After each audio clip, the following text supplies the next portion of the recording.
जय हिंद दोस्तों, यूपीएससी हिंदी के दैनिक उत्तर लेखन कार्यक्रम में आप सभी का स्वागत है, जिसमें हम लोग जीएस पेपर 4 के कुछ टर्मिनोलॉजीज के बारे में सीखेंगे। और बेसिकली देखिए, हर बार इन्हीं टर्मिनोलॉजी से क्वेश्चन पूछता है, अलग अलग तरीके का क्वेश्चन पूछता है। तो इसमें हमारी स्ट्रेटजी ये होगी कि पाठ्यक्रम में जितने टर्मिनोलॉजीज दिए हुए हैं, जैसे आप देखोगे यहाँ पे प्रश्न में वस्तुनिष्ठता और समानुभूति, ये जितने टर्मिनोलॉजीज दिए हुए हैं, सबका आप लोग को क्या करना है, 15-15 शब्दों में डेफिनेशन लिखना है। चाहे वो गूगल सर्च करके लिखिए, आप जो भी किताब फॉलो कर रहे हैं उससे लिखिए, और एक एक एग्जाम्पल नोट कर लेने हैं। या फिर इवन ये दो आपके सामने जो टर्मिनोलॉजीज हैं, इसके मॉडल आंसर में जब आप लोग को मॉडल आंसर डिस्कशन होगा शाम को 6 बजे 14 नवंबर को, तो जो मॉडल आंसर में आप लोग देखेंगे जो डेफिनेशन दी हुई है उसको याद करने का प्रयास कीजिएगा। तो मैं प्रश्न पढ़ देता हूं और फिर इसका जो उत्तर होगा वो हम लोग शाम को 6 बजे जो प्रीमियर होगा तब तक आप लोग अपने मन से लिखिए, उसको हम लोग 6 बजे देखेंगे। प्रश्न है, एक सिविल सेवक में वस्तुनिष्ठता होने के साथ साथ समानुभूति भी होनी चाहिए। आप वस्तुनिष्ठता से क्या समझते हैं, समानुभूति के साथ इसके संबंध की चर्चा कीजिए। ठीक है, तो 150 शब्दों में लिखना है। अब देखिए, मैंने जैसा कि लास्ट वीडियो में आप लोग से बताया था, क्योंकि हमारे पास समय कम है तो हम लोग एक प्रश्न में ही दो दो तीन तीन प्रश्नों को ऐड करने का प्रयास करेंगे। जैसे एक प्रश्न यूपीपीसीएस में अलग से ही पूछ सकता है। देखो, यूपीएससी में तो ये क्वेश्चन एक मात्र है, मतलब सीधे सीधे एक क्वेश्चन पूछेगा।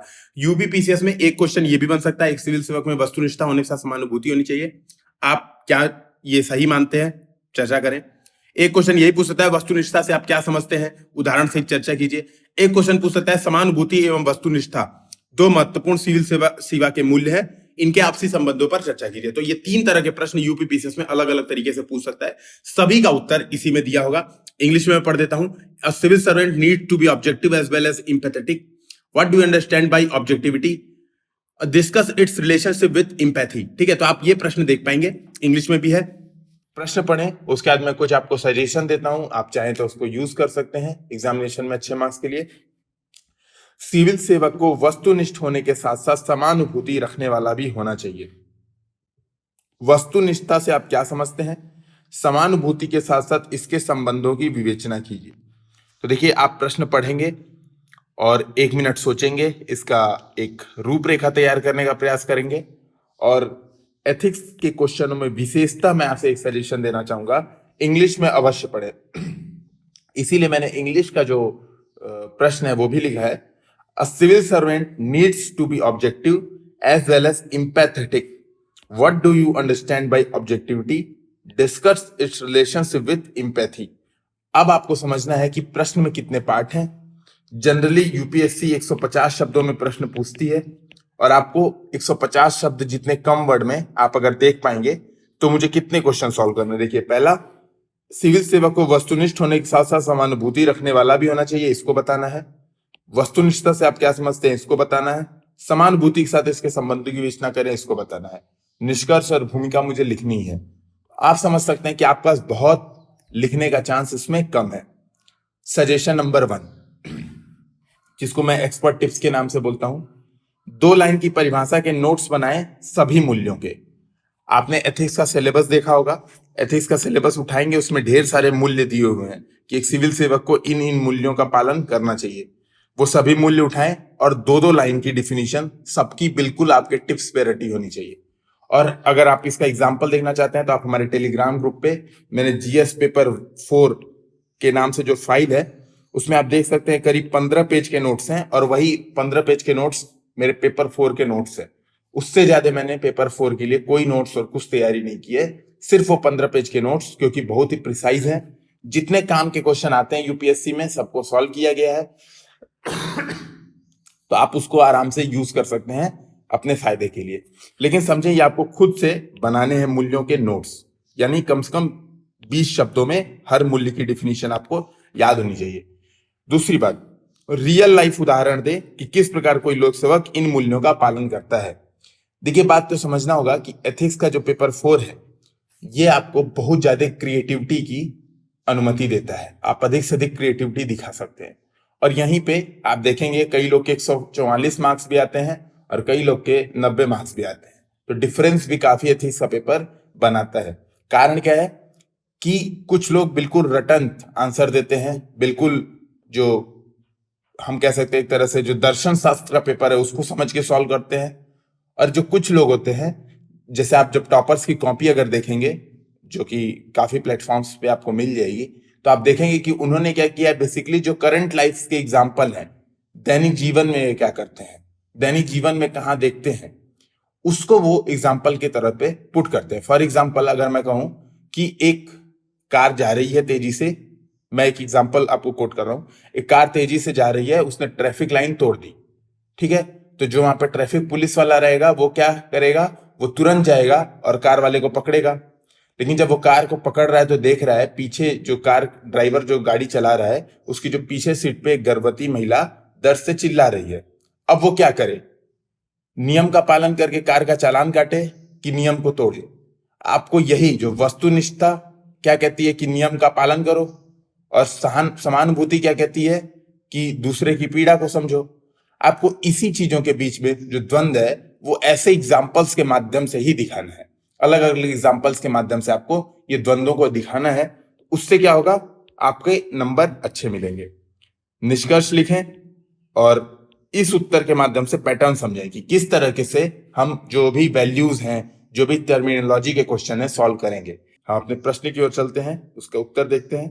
तो आप प्रश्न पढ़ें, सिविल सेवक को वस्तुनिष्ठ होने के साथ साथ समानुभूति रखने वाला भी होना चाहिए। वस्तुनिष्ठता से आप क्या समझते हैं, समानुभूति के साथ इसके संबंधों की विवेचना कीजिए। ये 3 तरीके के इसमें प्रश्न, यानी बहुत लेंदी प्रश्न 10 मार्क्स में पूछा गया है। दृष्टिकोण क्या होगा, देखिए भूमिका। तो ये भूमिका आप 2 तरीके से फिर से लिख सकते हैं। एक, आप थोड़ा बैकग्राउंड दे सकते हैं कि सिविल सेवा में कार्यरत होने के दौरान एक सिविल सेवक को कुछ मूल्यों की आवश्यकता होती है अपने कार्यों के निष्पादन के लिए, जिसमें वस्तुनिष्ठता एवं समानुभूति प्रमुख है। इस तरह से आप बैकग्राउंड दे सकते हैं, क्योंकि इस प्रश्न में आप खुद देखेंगे आपके पास लिखने के लिए बहुत ज्यादा है और आपके पास टाइम और स्पेस दोनों कम है।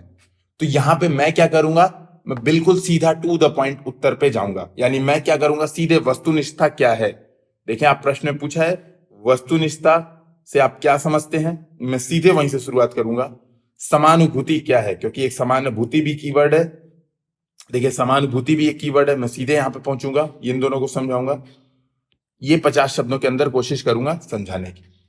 फिर वस्तुनिष्ठता एवं समानुभूति का साथ होना क्यों आवश्यक है, क्योंकि देखिए क्या बोला है प्रश्न में, सिविल सेवक को वस्तुनिष्ठ होने के साथ साथ समानुभूति रखने वाला भी होना चाहिए। तो मैं इस पार्ट को सॉल्व करूंगा कि क्यों दोनों चीजें होनी चाहिए एक साथ। फिर मैं क्या करूंगा, दोनों में संबंध बताऊंगा, क्योंकि देखिए फिर तीसरा पार्ट क्या पूछा है, आप देखेंगे समानुभूति के साथ इसके संबंधों की विवेचना कीजिए। तो मैं इस तरीके से तीनों पार्ट सॉल्व करूंगा। उसके बाद निष्कर्ष में क्या लिखूंगा कि देखिए 2 मूल्य हैं, 2 वैल्यूज हैं, किस तरह इन दोनों वैल्यूज में बैलेंस बनाया जाए। और दोस्तों कोशिश करें यहीं पे आपको थोड़ा सा जो आपकी नॉलेज है उसका यूज करें। कोशिश करें ऐसे में किसी दार्शनिक, किसी बड़े इंसान का जो कथन है, मैक्सिमम आप देखेंगे तो 2 लोगों को अगर आप याद रखें, महात्मा गांधी और अंबेडकर, अगर भारत में तो आप 2 लोगों को याद रखते हैं तो आपका सारा काम चल जाता है। अधिक से अधिक आप कोशिश करें आपको कुछ जो अन्य लोग हैं जैसे स्वामी विवेकानंद, जैसे पंडित दीनदयाल उपाध्याय का एकात्म मानववाद, आप इस तरह के से कुछ अलग अलग भी कोटेशन यूज करके अपना कंक्लूजन दे सकते हैं। अभी हम देखेंगे कि किस तरह से हमने ये किया है। तो मैं शुरुआत करता हूं। देखिए मैंने फिर से सीधे 20 वर्ड की डिफिनेशन जो याद कर रखी है और मैंने सीधे उसको यूज किया है। इससे 2 फायदे होते हैं, जो आप 20 वर्ड की डिफिनेशन याद करते हैं 2 फायदे होते हैं। पहला, आप अधिक से अधिक वर्ड्स आंसर में लिख सकते हैं, क्योंकि आप देखेंगे ऐसे क्वेश्चन में आपको 150 से काम नहीं चलेगा, आपको 170 वर्ड लिखना ही पड़ेगा, तभी आपका उत्तर कंप्लीट होगा। या फिर आप क्या करें, शॉर्ट में आंसर लिखें, कुछ चीजों को घटाए बढ़ाएं, वो भी हम सीखेंगे। दूसरी चीज इसमें क्या होता है, जब आप 20 शब्द का डिफिनेशन याद करते हैं, एग्जाम में प्रश्न आते ही आप सीधे उसको लिख देते हैं, तो एटलीस्ट जो इंट्रोडक्शन वाला पार्ट है वो आपका खत्म हो जाता है। तो देखिए मैंने क्या किया, वस्तुनिष्ठता से तात्पर्य निर्णयन प्रक्रिया के दौरान तटस्थ रहकर तथ्यों एवं प्रमाणों के प्रयोग से है। मतलब कुल मिलाकर एक वस्तुनिष्ठ व्यक्ति उसको कहेंगे जो डिसीजन भावुकता के आधार पर न ले, पूरे बैलेंस जो भी तथ्य हैं उसके सामने प्रमाण है उसके आधार पर डिसीजन ले। फॉर एग्जाम्पल एक जो जज है, जज किसी सामाजिक, जैसे मान लीजिए कोई अपराध हुआ और जज पे दबाव बनाया गया कि यार इसको तो फांसी मिलनी चाहिए, इसने बहुत जघन्य अपराध दिया है, लेकिन जो जज है वो वस्तुनिष्ठ डिसीजन लेगा। वो देखेगा कानून क्या कहते हैं, वो देखेगा कि सबूत क्या है उसके खिलाफ, तो पूरे तथ्यों के आधार पर प्रमाणों के आधार पर डिसीजन लेगा और उसी को कहते हैं वस्तुनिष्ठता। तो इसको समझे, और मैंने इसको तुरंत देखिए 20 शब्दों का लिख दिया, 20 भी कम है, 15 ही है। उदाहरण जरूर दिखाएं। जो दूसरा बात है, जब आप कोई डिफिनीशन लिख रहे हैं तो डिफिनीशन को एक एग्जाम्पल के साथ अवश्य कोट करें, ये बहुत इंपॉर्टेंट रिक्वायरमेंट है। और एग्जाम्पल भी मैं कहूंगा आप 2-4 एग्जाम्पल, 10 एग्जाम्पल, जैसे कुछ अब्दुल कलाम के जीवन से रिलेटेड, एक जो मैंने शुरू में बताया, 1-2 आपको एग्जाम्पल्स याद होने चाहिए। और ये जब आप प्रैक्टिस करेंगे तो आपको अपने आप चीजें याद हो जाएंगी। तो मैंने उसका उदाहरण क्या बताया, मंत्रियों को परामर्श प्रदान करते समय सभी तथ्यों एवं विकल्पों का भली भांति अवलोकन एवं प्रस्तुतिकरण। तो मैंने बताया कि भाई जब सिविल सेवक का एक काम क्या है कि मंत्रियों को परामर्श प्रदान करना, और जब परामर्श प्रदान कर रहा है कोई सिविल सेवक तो क्या करे, सभी विकल्प एवं तथ्यों का भली भांति अवलोकन करे जो उसके पास उपलब्ध है, और उसको मंत्रियों तक प्रस्तुतिकरण भी करे। तो इसको बोलेंगे, यानी वो तटस्थ भी रहे, किसी राजनीतिक दुराभाव से पीड़ित न रहे, पूर्वाग्रह से पीड़ित न रहे। दूसरी बात, वो सभी तथ्यों के आधार पर उसको समझाए। तो ये 2 चीजें आप एग्जाम्पल में अवश्य कोट करेंगे। तो देखिए, ये मैंने वस्तुनिष्ठता बताया, उसका एग्जाम्पल बताया। फिर मैंने लिखा, वहीं समानुभूति से तात्पर्य स्वयं को दूसरे के स्थान पर रखकर उसकी पीड़ा को महसूस करना है। मतलब समानुभूति आप देखेंगे, इंपैथी का मतलब क्या होता है, आप दूसरे के स्थान पर खुद को रखते हैं, सोचते हैं यार ये दुख बेचारा वो झेल रहा है, तो आप भी उसकी जो दुख है, जो पीड़ा है, उसको समझने का, उसके मनोभाव को, बेसिकली हम कह सकते हैं, आप देखेंगे अगर इमोशनल इंटेलिजेंस के बारे में पढ़ेंगे तो इमोशनल इंटेलिजेंस के विभिन्न अवयव होते हैं, उसमें समानुभूति, सोशल स्किल्स, ठीक है, ये चीजें आपकी बहुत इंपॉर्टेंट होती है। आप समझेंगे कि जब आप दूसरे की पीड़ा को समझ पा रहे हैं, मुख्यतः समाज के जो वंचित वर्ग हैं, जो दलित हैं, जो कुचले हैं, महिलाएं हैं, तो आपको क्या होगा, आप उनकी पीड़ा को आसानी से सॉल्व करने का प्रयास करेंगे, क्योंकि आपके पास एक सिविल सेवक की पावर है। तो देखिए, तो मैंने क्या लिखा, वहीं समानुभूति से तात्पर्य स्वयं को दूसरे के स्थान पर रखकर उसकी पीड़ा को महसूस करना है। उदाहरण, नीति निर्माण के दौरान समाज के वंचित एवं पिछड़े वर्ग का ध्यान रखना। ठीक है, जब नीति निर्माण कर रहे हैं तो अगर कोई समानुभूति के मूल्य वाला सिविल सेवक होगा तो वो क्या करेगा, वंचित वर्गों के बारे में अवश्य सोचेगा। ऐसी कोई नीति न बना दें कि जिससे इनको नुकसान हो। फॉर एग्जाम्पल, अगर टैक्सेशन कानून लाना है, ऐसा ना कर दें कि अगर गरीब चावल खरीदने जा रहा है तो उसको अधिक टैक्स देना पड़े, जिसको हम रिग्रेसिव टैक्स व्यवस्था कहते हैं, प्रतिगामी कर व्यवस्था, जबकि जो धनिक व्यक्ति है वो क्या करे, उसको कम टैक्स देना पड़े। तो इस बात को आप समझ सकते हैं, समानुभूति से एक एग्जाम्पल के थ्रू आप इसको कोट कर दें तो आपका ये डिफिनीशन वाला पार्ट खत्म। अब बात सेकेंड, जो क्वेश्चन था, क्या बोला था, दोनों होना चाहिए, सिविल सेवक को वस्तुनिष्ठ के साथ साथ दोनों होना चाहिए। ऐसे प्रश्न में आपको क्या बताना है, बताना है कि मान लीजिए सिविल सेवक में एक ही है, ठीक है, आपको यही बताना है कि मान लीजिए सिविल, अब देखिए पैटर्न समझिएगा, आपको बताना है कि मान लीजिए केवल सिविल सेवक यदि वस्तुनिष्ठ है तो क्या समस्या आ जाएगी। कोई सिविल सेवक अगर केवल समानुभूति का मूल्य रखता है, वस्तुनिष्ठता नहीं रखता है, तो क्या समस्या आ जाएगी। केवल आपको यही एग्जाम्पल के थ्रू कोट करके आगे बढ़ जाना है। आप चाहें तो कोशिश कर सकते हैं, अगर आपके पास समय कम है तो आप सीधे एग्जाम्पल ही लिख दें और यही बहुत है। लेकिन अगर एक लाइन आप इसमें ऐड करके थोड़ा सा तात्विक वर्णन कर देंगे, तार्किक वर्णन कर देंगे तो बहुत अच्छा होगा। जैसे आप यहाँ पे देखें, समानुभूति के बिना वस्तुनिष्ठता सिविल सेवक को मशीनी बना देती है। मान लीजिए कोई सिविल सेवक है, केवल वस्तुनिष्ठ निर्णय ले रहा है, उसके पास जो तथ्य प्रमाण है वही कर दे रहा है, और समानुभूति का उसके अंदर कोई मूल्य नहीं है, तो वो क्या हो जाएगा, रोबोट हो जाएगा। क्योंकि रोबोट भी दो लोग रहे, मान लीजिए एक गर्भवती महिला है और एक युवा पुरुष है, और आपके पास सीमित संसाधन है दोनों की हेल्प करने का, तो जो समानुभूति युक्त सिविल सेवक होगा वो क्या करेगा, वो दोनों के बारे में सोचेगा और देखेगा कि यार जिसको ज्यादा जरूरत है उसको देगा, अलॉटमेंट करेगा। लेकिन जो रोबोट होगा वो क्या करेगा, कहेगा यार दोनों बराबर बराबर ले लो, हमारे पास तो यही है, वो दे देगा। उसी को आप यहाँ पे लिख दें कि समानुभूति के बिना वस्तुनिष्ठता सिविल सेवक को मशीनी, चाहे तो आप रोबोट लिख दें, रोबोट बना देती है। उदाहरण, आपदा के दौरान राशन सामग्री वितरण में बुजुर्गों, महिलाओं एवं बच्चों की विशेष आवश्यकताओं को ध्यान न देना।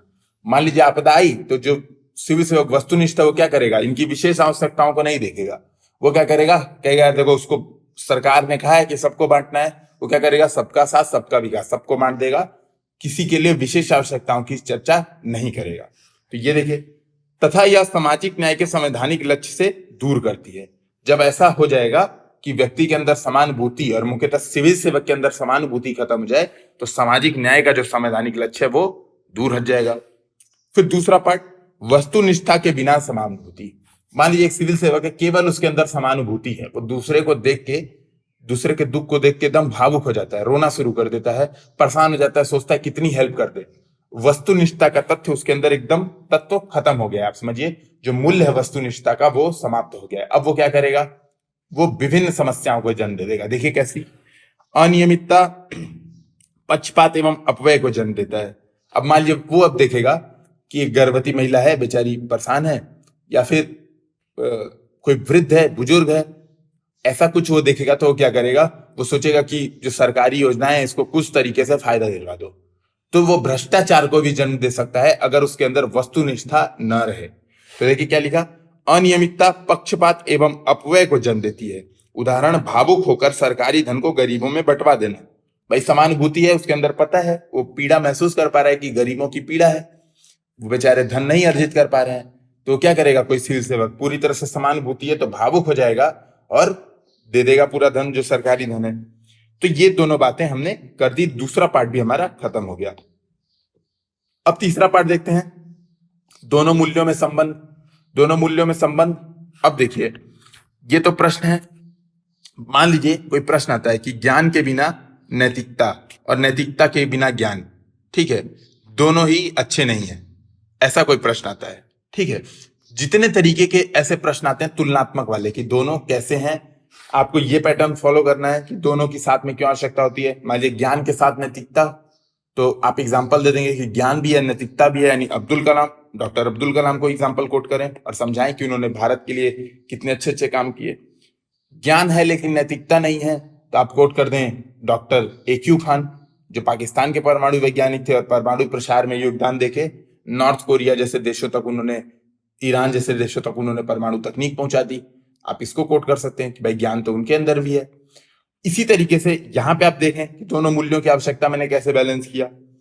यहां पे आप देखें कि दोनों मूल्यों में जब संबंध पूछे, किसी दो मूल्यों में संबंध पूछे, ठीक है, कोई भी दो मूल्य उठा लीजिए, वस्तुनिष्ठा, समानुभूति, करुणा, दया, जितने सिविल सेवा के मूल्य हैं, साहस, प्रतिबद्धता, जितने मूल्य हैं आप सिलेबस में देखें, कोई भी दो मूल्य उठाएंगे और उनमें संबंध पूछेगा, आपको दो तरीके से आंसर करना है। एक, दोनों मूल्य एक दूसरे के पूरक कब हैं, यानी एक दूसरे को कब सपोर्ट करते हैं।